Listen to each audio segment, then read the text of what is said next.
Rahayu semuanya, Rahayu mahasiswa, Rahayu selamat malam semuanya.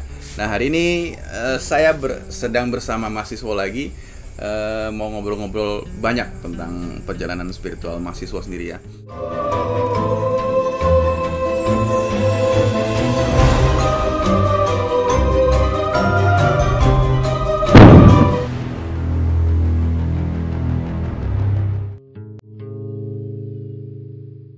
Nah, mahasiswa, selamat malam. Malam. Ya. Nah, ini juga melanjutkan cerita yang kemarin, cuman ini lebih merinci ya. Iya. Jadi kan yang saya dengar adalah mahasiswa sendiri kan perjalanan spiritualnya kan dimulai pada saat dimulai dengan cara meminta doa restu kepada orang tua ya. Iya. Kepada orang tua, kepada kakek nenek dan leluhur ke atas gitu ya. Nah, itu startingnya dari 2010 bener Mas ya? Iya. Nah, mahasiswa sendiri pada saat 2010 itu apa yang pertama kali mahasiswa lakukan dan ceritanya seperti apa dan bertemu siapa saja? Boleh diceritakan Mas? Ya, begini. Ya kalau ceritakan terlalu panjang ya, tapi ini saya ambil aja ya. Setelah saya minta doa restu sama orang tua dan kakek nenek itu, saya pulang, saya melakukan meditasi. Lah meditasi itu waktu itu musim hujan. Lah saya meditasi di depan rumah, ya teras itu kalau orang Jawa bilang.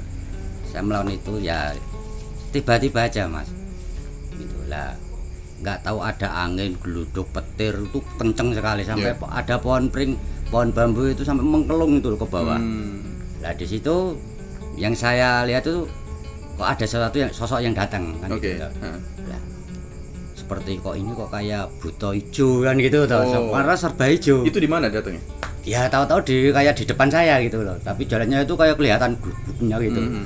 Lah setelah itu dia tanya, jawabannya aja gini, kowe njaluk apa kowe? Kowe mlebu alamku ngopo? Maunya gitu. Caranya kan ya. Itu pada saat itu masuk ke alam gaib ya? Iya langsung itu aja ya. Itu langsung masuknya ke situ waktu itu yang paling saya anulah dari awal setelah minta doa itu toh. Lah setelah itu saya tidak jawab, saya diem. Kamu tanya diem saja. Kau meneng gitu. Dia marah. Waktu saya mau dibawa mau diseret itu saya nggak tahu dia tuh lihat apa saya. Posisi saya seperti ini, dia tahu-tahu menyembah itu loh. Lah setelah itu diem. Lah setelah itu datang lagi. Wah ini ada lagi warna merah tapi besar sekali gitu. Lah apa ini dari buto merah ya saya gitu toh. Lah dia juga sama tanyanya, dikira sama soalannya tuh mau apa gitu loh. Saya nggak jawab, diem saya. Nah terus begitu dia mau menyeret saya gitu, dia juga tahu-tahu tuh waktu saya begini lagi dia bilang kok, loh kok nyembah lagi ini apa yang dia lihat kan gitu lah. Terus saya diem aja terus, belum ngomong. Sosok wanita dua datang itu beriringan. Wanita dua? Ya ada dua wanita cantik sekali memang. Waduh luar biasa. Tahu saya gitu ya. Hampir tergoda ya? Wah, dia megang yang satu megang sinilah katakan dia minta ini. Ya saya tahu dah mau minta apa, harta tinggal ngambil, mau dikasih sayang tiap malam caranya gitu dia bilang. Ya udah maunya apa deh, pokoknya diberikan semua gitu loh. Tapi saya diem saja nggak jawab. Selama-lama dia melakukan kurang bagus sih kok Janoko ini kan gitu loh. Yo dia bilang loh kayak seperti kakak beradik gitu loh. Yo yang satu yo di wong bagus sih kayak Janoko. Tapi setelah aku diem saja meneng gitu toh. Dia marah. Wes syaratnya yuk rupanya elek kok ketek saya dibilang gitu. Begitu dia mau megang saya tangan ini dua, tahu-tahu dia nyembah lagi loh. Apa yang dia lihat saya nggak tahu. Terus dia bilang ini, lah ini gimana ini ono njur pripun iki tapi bahasa Jawanya itu halusnya gitu. Ini kados pundi niki aturanipun. Ngene ya, aku ora ameh ganggu nggonmu, ya ora ameh ngrusak nggonmu. Wong aku tak pesen wae ngomong sajroning aku iki mlaku iki aja tok ganggu.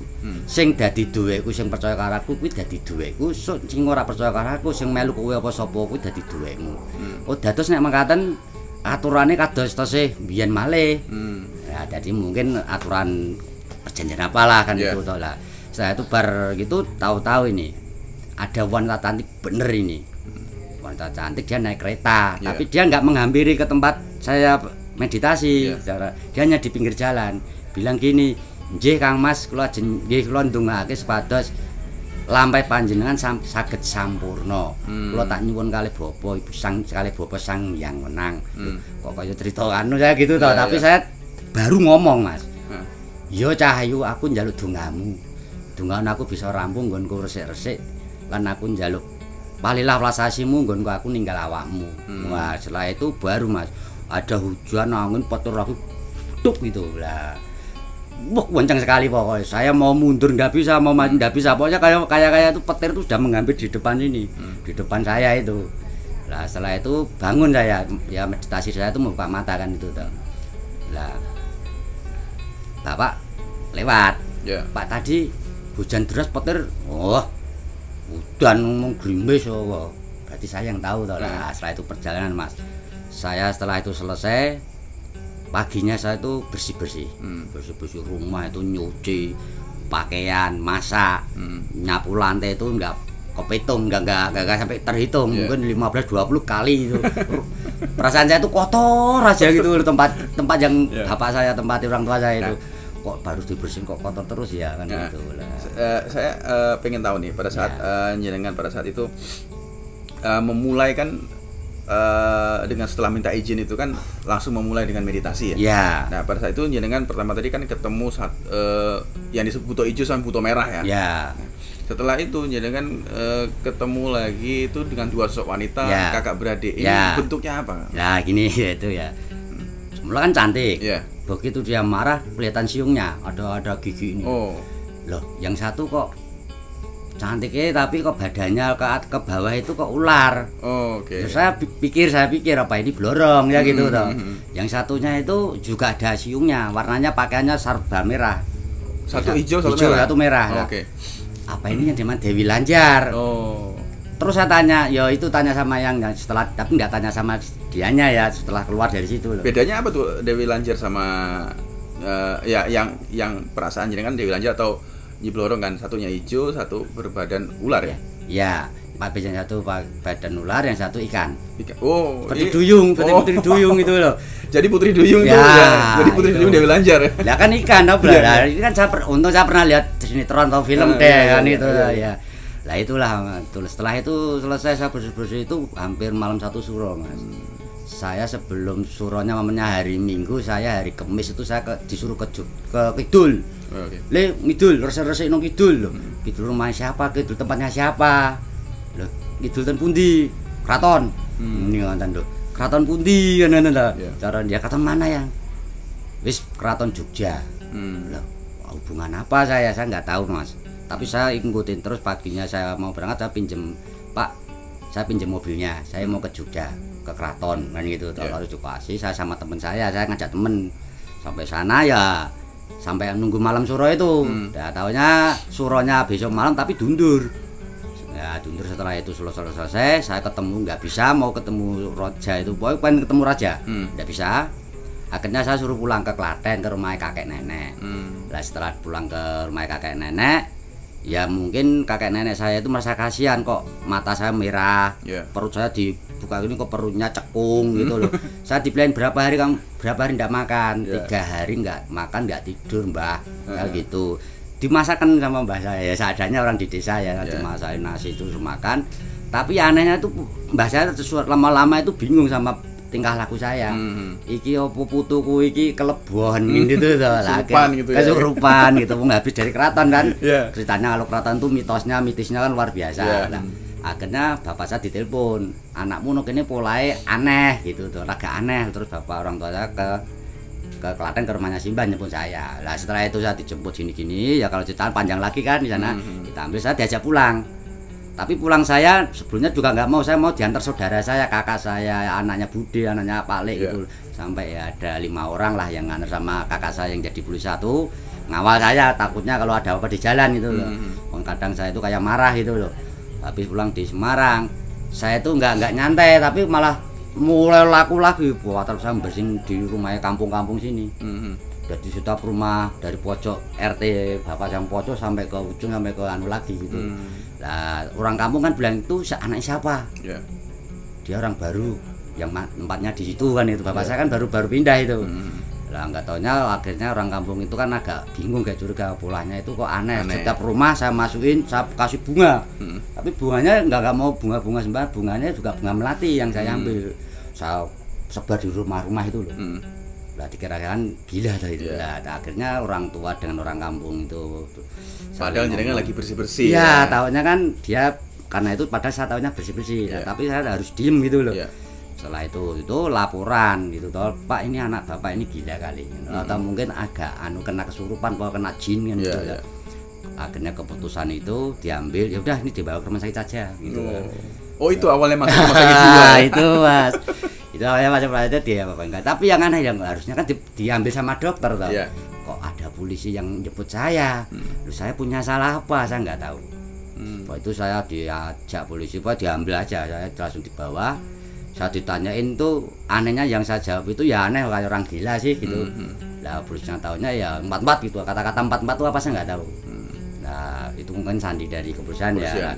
Ternyata saya nggak dibawa ke kantor polisi tapi dibawa ke rumah sakit jiwa Sukotomo Putra itu Durungan. Ya udah sampai situ loh, kok aku dibawa ke sini yang berarti saya gagal, saya gila ya, wes wong edan kok ngerti ngono lho. Pada saat jenengan ini kan pasti bertanya-tanya tiga teman-teman.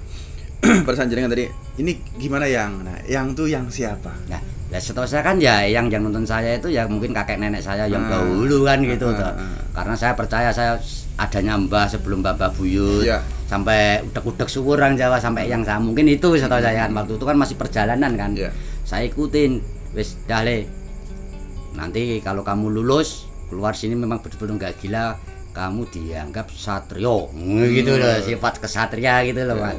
Saya ikutin aja. Nah, karena ya itu saya marah ya, saya bangun tidur tahu-tahu saya ngomong sama sebelah-sebelah itu kok malah pada marah ya, saya marahin gitu loh. Sama orang gila.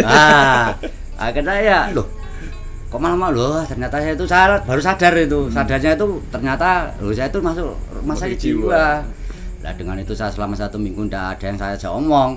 Saya diem aja, saya tanya Gusti, Eyang, di mana Gusti? Eyang di mana? Saya disuruh kayak apa ini, saya harus gitu kan. Lah tahu-tahu 1 minggunya masa bisa ngomong sama Gusti, Eyang, le lulus. Ah, lulus apa? Lulus jadi orang gila ya itu ya lah. Lulus ya ayo le. Kayak dulur-dulurmu Kandanono demen lah gitu loh, kata-kata demek itu turun demek begini. Saya pegang itu kok anggri orang-orang satu kamar itu 3 hari itu saya pegang keluar semua sampai saya tinggal satu itu. Masih pegang bala itu ternyata sembuh ternyata. Udah semoga cepat sembuh ya gitu loh bilangnya lah. Ya mau dikatain apa, nyatanya saya cuma hanya itu kok yang saya tahu, saya hanya ngikutin pituntun kan. Itu loh malah akhirnya saya itu setelah itu kok saya nggak dijemput-jemput. Nah, akhirnya saya ada yang jemput, saya pulang tapi belum berani pulang ke sini. Saya masih pulang ke rumah bapak yang tidak ditempati. Karena perasaan takut ada Mas, masih ada. Saya takut, malu ya takut karena dibelikan rumah nggak uang dikasih uang beli rumah nggak dibelikan, dihabiskan. Nah, kan mau pulang takut. Saya cuma diizinkan boleh, tapi tempatnya ya rumahnya kecil ya kayak gitu, enggak apa-apa. Itu setelah itu jadi kan setelah masuk ke jiwa ternyata jenengan akhirnya dinyatakan sama eyangnya ternyata malah lulus ternyata kan. Ternyata beberapa saudara-saudara yang masuk rumah jiwa pun ternyata akhirnya sembuh. Nah setelah itu jenengan pulang ke rumah orang tua yang lain selain di tempat yang lain ya. Nah setelah itu jenengan apa yang jenengan lakukan di sana? Ya di situ saya hanya suruh, ada banyak pituntun gitu loh Mas. Saya hanya duduk gitu aja. Ya gini Mas ya, le, kowe kena mangan, kowe kena udut, kowe kena ngombe nek ana wong ngawei. Ada yang memberi. Kalau ada yang ngasih baru boleh makan, boleh minum. Ya tapi ya itu harus posisinya mama saya berhadapan itu loh. Kalau enggak saya disuruh bilang wes bar mangan. Kalau cuma ditawarin aja udah gitu. Suruh jawab gitu. Tapi kalau langsung ke arah ke saya, ini ambil. Nah, itulah terus itu hampir apa ya, hampir mungkin ya kurang lebihnya setengah tahun ada itu. Jadi saya hanya minum air gentong itu loh. Air gentong yang saya minum karena nggak ada yang ngasih. Kalau air sumur itu kan alami kan itu kan, sumur yang itu saya minum.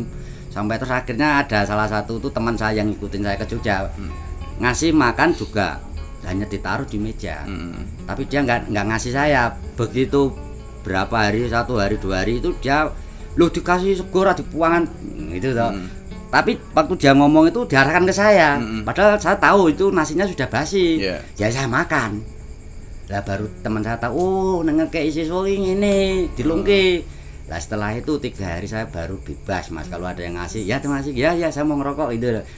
Itu baru bebas lah. Setelah itu sampai akhirnya mau nginjak ke tahun 2011 itu loh. Lah itu perjalanannya luar biasa lagi. Setelah itu saya disuruh pakai baju hijau. Belangkon serba hijau. Pokoknya semua hijau lah sampai kaos kaki sampai dalam. Saya disuruh ke tempat Parangkusumo Pantai Selatan.